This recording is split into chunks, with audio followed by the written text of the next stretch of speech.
بسم اللہ الرحمن الرحیم۔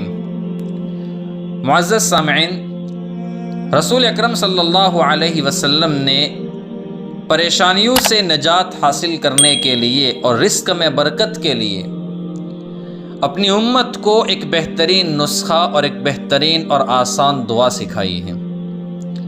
میں دعا کے الفاظ 2-3 مرتبہ پڑھ لیتا ہوں۔ ما شاء اللہ لا قوة الا باللہ اشہد ان اللہ علی کل شیء قدیر۔ ما شاء اللہ لا قوة الا باللہ اشہد ان اللہ علی کل شیء قدیر۔ ما شاء اللہ لا قوة الا باللہ اشہد ان اللہ علی کل شیء قدیر۔ اس دعا کا ترجمہ اور خلاصہ کیا ہے؟ وہی ہوگا جو اللہ چاہے، نہ کوئی طاقت ہے نہ قوت سوائے اللہ رب العزت کے۔ میں گواہی دیتا ہوں کہ اللہ رب العزت ہر چیز پر قادر ہیں۔ اس سلسلے میں ایک بہترین اور پیاری روایت موجود ہے۔ راوی حدیث حضرت ابو ہریرہ رضی اللہ تعالی عنہ ہیں۔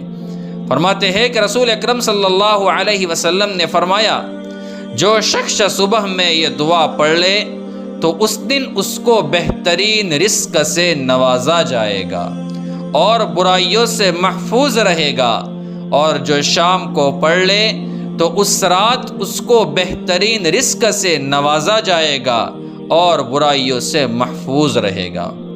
اس لیے ہم دعا بھی کرتے ہیں کہ اللہ رب العزت پوری امت مسلمہ کے ایک ایک فرد کو حلال رزق عطا فرمائے اور تمام کی انفرادی اور اجتماعی پریشانیوں کو دور فرمائے، اور صبح شام کم از کم ایک مرتبہ اس دعا کو پڑھنے کا اہتمام کرنا چاہیے۔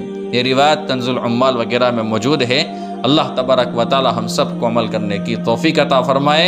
آمین یا رب العالمین، وآخر دعوانا ان الحمد للہ رب العالمین۔